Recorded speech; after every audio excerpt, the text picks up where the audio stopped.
sitting there awkwardly looking.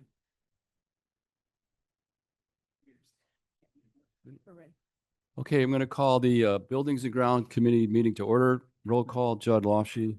Juan Cifuentes. Andy Allen. Sure. Bob Helverson. Okay. Any public comments? No public comments. Okay, cool. All right, informational items. Oak Park gutter bid results. Yes, in your packets today are the bid information for the Oak Park gutters. We did go out for bid, and we only received one bid back, although the work was came in higher than our estimates at the time. So what we're looking to do is drop this down tonight and formally reject the bid in the board meeting.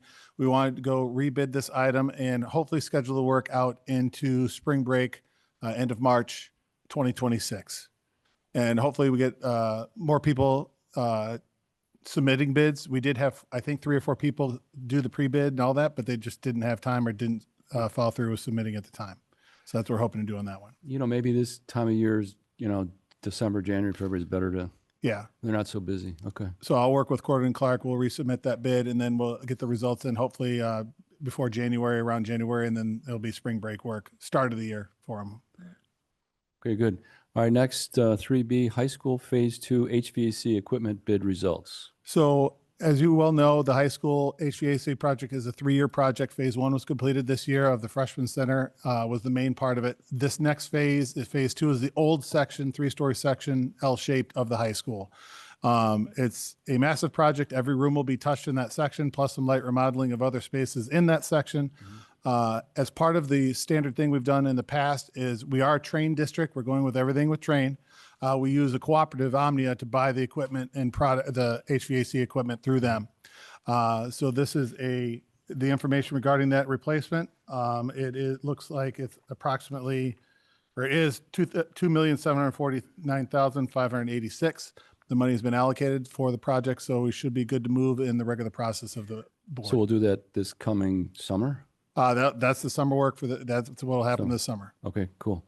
All right, next phase 2 high school HVAC mechanical installation. So this is for the installation of the set equipment that we just previously spoke about. We did go out for bid. We had 4 bidders. DeKalb Mechanical is the leader right now and is what we want to move forward with. They were the contractor that did the work this summer. We had a very good working relationship with the summer. They did a good job. Okay. View of Gordon and Clark and having their meetings with them after the fact, they're the most responsive to move forward with for that project. And that one's roughly a little over $7 million to do the installation and the remodeling work of some rooms and other pieces of the high school at the same time. Okay. All right. Next is playground upgrades at Gates, Benavides, and Krug. Okay. Gates Elementary has 2 playgrounds. One is the main playground that was done a couple of years ago that you can see from the high school parking lot. It has a smaller playground on the very south end of the building. It's connected with a small fence around a kindergarten classroom. It's been in major disrepair for a couple of years now. A few years ago, they had to cut out and remove the old playground equipment that was there because it's structurally unsafe. There's additional items that are still there that are still functional and usable and used a little bit. What we want to do is go back and replace that playground with the pour and play like we've done everywhere else through Game Town, through a cooperative like we've done with the other playgrounds. They make it on par with everything else there. They're going to add a little extra concrete for a walkway to make it so we don't trample through the dirt as much too. Along with that, there's a picture of what it would look like roughly in there, and it'd be right up next to the building. We've had very good luck with the pour and play so far. They're nice. They're great looking playgrounds, heavily used by our kids. And this is a playground that'd be more used with the kindergarten and special ed populations that are on that side of the building. And we got some grants for some of this, I saw, right? This is partially paid for by a grant. It's a grant that expires at the end of the week. This motion will be dropping tonight for full board approval. It's about half off the equipment itself. So it's quite a bit of savings for the actual equipment itself. Cool. Part of what you'll also approve is Benavides, pour and play surface. The surface, that playground, I think, Nick, was 2014. So we found out the other day that playground predates us owning the building and having it. It was put in 2014. It's peeling up and showing significant signs of wear, the play surface. The equipment's in great shape. It's just that we have a small slide issue we're going to get fixed. But other than that, the rest of it's usable. So we want to go back and have that surface removed and then put down a new pour and play, which will last many more years to come. And then along with that, Krug has also 2 playgrounds. One we have done on the south side of the building that's a larger playground. They have one that's like a kindergarten, first grade playground on the north side of the building. The equipment is in great shape. It is still mulch. So we want to go back in there and do the pour and play surface underneath that, keep the equipment in good shape, make it look nice, make it nice and functional, fit in that spot very well. And that's what you're seeing here tonight in the information. Sounds good. Okay. Next, student permanent record digitization project. Yes, that's a mouthful, isn't it? So currently we keep all our records in paper format in the basement of the high school, all the graduate students. Right now, I think this past year's number of boxes is 53 or so. In the previous year, each record's about 50, and we keep it for 60 years. So How many- how many- we're out, huh? How many years? 60. 60 years? You heard me, 60. That's Okay. what the state of Illinois requires. Okay. Yeah, I Seems know. odd to me. So our goal is to get it into a digital format. We have records way back. We've had some water issues off and on in the basement throughout Right. time. They've destroyed some records, ruined some records. Not a great place. And when people have to go find them, it's very difficult to go down there and get them. So we're going to turn them into a digitized searchable format. We're going to start with 10 years and work our way from the current backwards, roughly 10 years, until that money is used up, the allocation of this. Then what we look to do going forward after that is every year we'll allocate, a allotted set of money to do more records to get all of them over a matter of 3 to 4 years, get them all done. I know I've seen there's 2 other records. They're stored in the tunnels right now up to about 2013, 14. Then they're in 3 other areas of the basement, 2 rooms and 1 storage cage right now. So it's a long time coming. So you went out to bid for this and we got, It's not what I will say, Canon, who is what I'm recommending, is Yeah. part of the Illinois ASBO cooperative agreement now. So that's something new that's new to Illinois ASBO. We have reached out to Konica, which we have a current partnership with them right now. We've also reached out to Laserfish directly, which is recommending Proven IT. And then DocuWare, which is another competitor. Right now, Canon is leading, has the best proposition for us for the most cost, or at least amount of cost for the most bang for our buck, using Laserfish's software. So Paul and I have been very happy with how it's been displayed and what they can do with the process. So we're eager to move forward and get this going. so is this going to be, I don't remember, is it action tonight? It's not action tonight. It'll follow the normal process. It'll be action on the 17th, Got it. as long as we move forward. Okay. Preventative maintenance contract options for train HVAC equipment. Okay, so this is more of a discussion that we want some feedback from you guys on what direction we'd like to move towards. FE Moran has had a contract to service or preventive maintenance much of our boilers and HVAC equipment, excluding the chillers, for the past, I think, 3 years exactly. We've had some challenges because we have found sometimes that maybe the preventive maintenance wasn't done right or done well or done too soon on occasion. Not everywhere. This is frustrations that everything goes through. Filters haven't been changed quite regularly all the time either. So part of that was like cleanings weren't done in sync with times of year that was causing issues. So option 1 is we could renew the current contract for the same services as before and include the additional buildings that weren't on the contract, like the rec wasn't in there, some of the high school stuff wasn't in there, certain things that were replaced over time, like some of the turnkey solutions we did last year.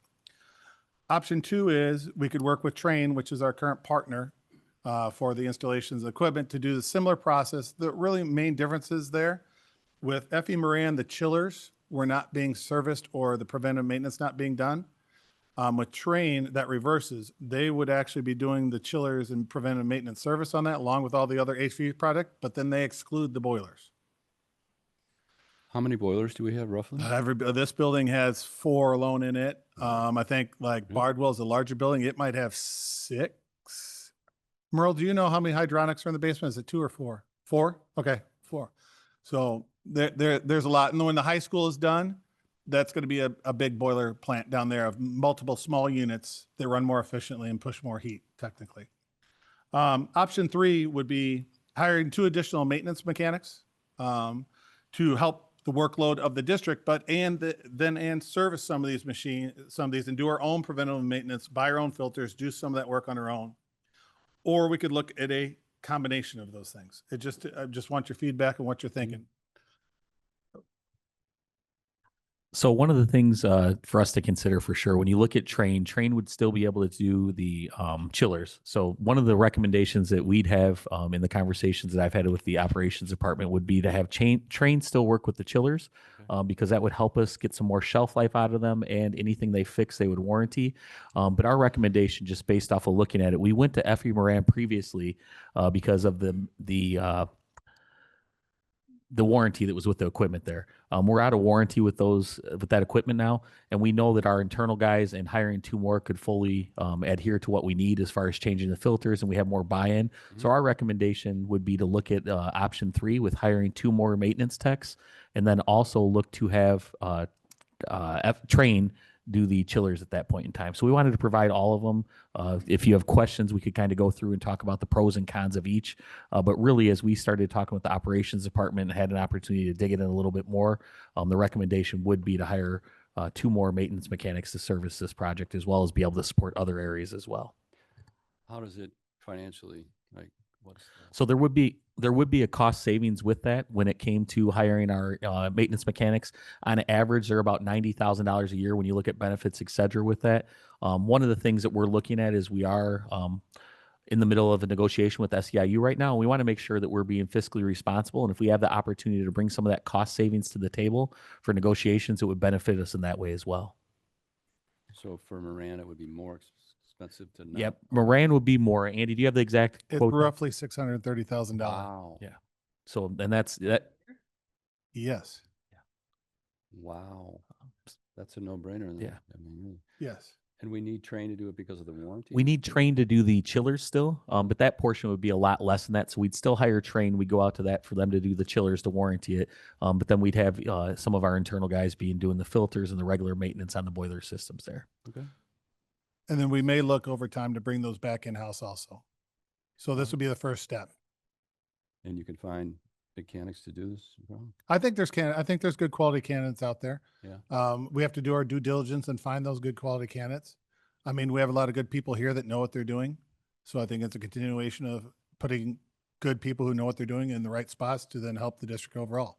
Okay. So, Right, that's the big thing. They can also help in other areas. Yes, but- exactly. Yeah. it's not HVAC all the time. There's still a lot of it that goes on. A lot of it is still relatively new, but there's a lot of other things that go on here that they can help with around the district. Especially because we had a bunch of guys, a couple of guys get sick or take up time. Correct. So it'd be nice to have extra. They've had a heavy workload this Yeah. summer. Yeah, Thankfully, we just got one back. So that's a good thing. All right. So This is informational for us, but we just wanted to bring it forward with the recommendation. And then if that is a recommendation, we can definitely take it to full board in the future and start moving on that. Yeah, I mean, if you got a direction you'd like me to Me too. move, All right, well, it's a combination. You're Yeah. saying. Yep. Yeah. Option 3 and Okay. the chillers being then serviced. I'll work that up and then you'll be presented with it probably on the December 3rd. Thank Okay. you. All right. Next is Raptor Technology Safety Software Expansion. Yes. So what you see here today is a recommendation with associated documents. Currently, we are a Raptor customer. We use them for our visitor entry. It runs basically a background check for pedophiles and other things like that we wouldn't want into our building or allow into our building. This is one small portion of what Raptor does. Now, with that being said, other districts in the area, many use Raptor as their entry safety system. They can do alerting. They can do one big thing we are missing is reunification. So currently, if we had a major incident, let's say at East High, and we had to evacuate the building, we're working on coming up with intergovernmental agreements to run that stuff, but we'd have to do everything by paper and pencil and run back and forth with computers where you could digitize all this. Safety drills is another aspect. When they leave the building, like if they have a fire drill or whatever else, the teachers can actually, if they choose to, use their phone and actually check in all the kids and who they have and check in safely if they want to do that. It's part of a larger picture of safety. Visitor management, there's portals where it goes into a kiosk where the parent could actually come up and do all the stuff with their ID, check in, the badge would print out, stick it on them and go away. It provides the licensing for that stuff. They could pre-check in with an app. So if you know they're coming in and out a lot at your building, they get a pre-check with an app and all they got to do is come up and hold the QR code and I'm going to print out their label and put it on there because they're already pre-qualified. It's like TSA pre-check for lack of a better experience there. But those are some of the things that go into the Raptor system. There's much more than that. What this would also set us up for is they are compliant with Alyssa's law, which is in the state right now, but has not come down yet. I don't know what that form's going to look like, but if they force us to have some type of monitoring system or alert system in every classroom, we could do another extension of the Raptor system where they put beacons, and as long as you have the lanyard or the safety button on, when you hit it, it geolocates you and do the call for 911. With our current paging systems, there's nothing I can put on them right now, and we know that's a deficit that we have that we got to work on over the next few years. And the Raptor add-on would probably be a more efficient way to do that if we need to. Any new building we build or facility, we're going to have that system in it coming up. So this price, Andy, is for 1 year or multiple years? It's a multi-year contract. That is the annual price. 36 months. Okay, Yeah. Okay. What do you think? They use, or what do we currently have? Yeah. They come in to the system. Let's say door one at the high school. They walk into the building. They check on the lady sitting there. They hand over their ID. She runs it through a toaster process where it puts it, scans it, talks to them. ID stays there, hands them a tag, and then they go about their building. That's the only thing we use it for now. That's it. That's all we have licensing and to be able to use. And what do we pay with that? Do you know? I want to say it's $20,000 a year, roughly. So, Yeah, I would say this isn't something we have to make a determination on right now, but we just wanted to bring it forward for a point of clarification conversation because we know that we're looking to expand what we're doing with our reunification plans, et cetera. As Andy stated, right now we'd have to use paper, so it'd be crates a lot of times where we've got a truck or a trailer truck that we have to basically drag to. We have to update it all the time. Whereas eventually, once we get to this, it would give us a real-time aspect of tying together with our student information system, getting up-to-date information there.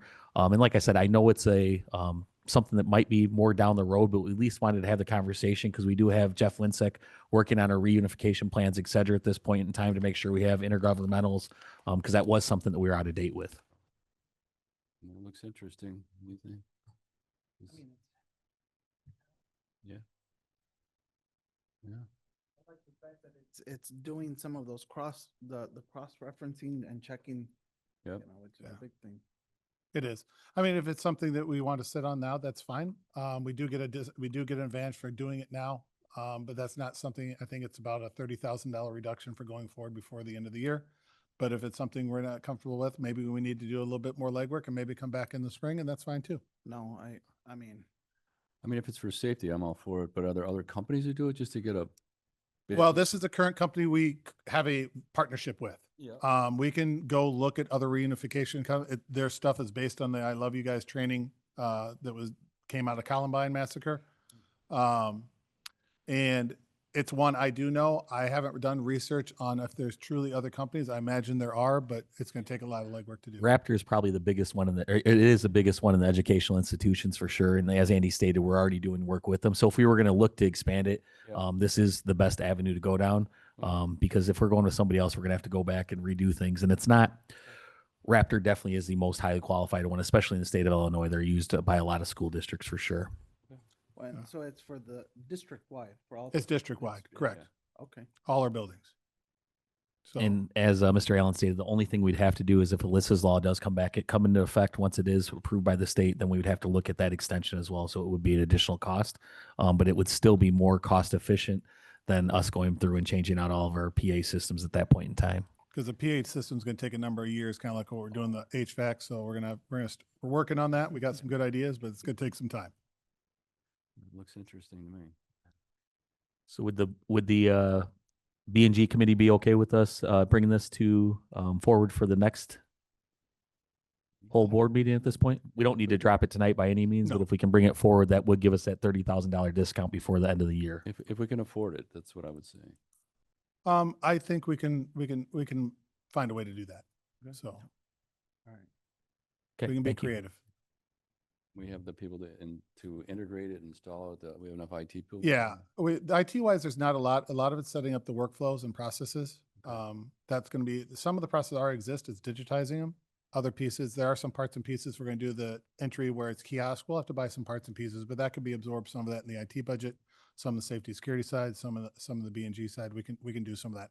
And the goal is to get this rolled out. So then when we come back to school next year, we can offer teachers training, the buildings training, and go full fledged with this fall of 2026.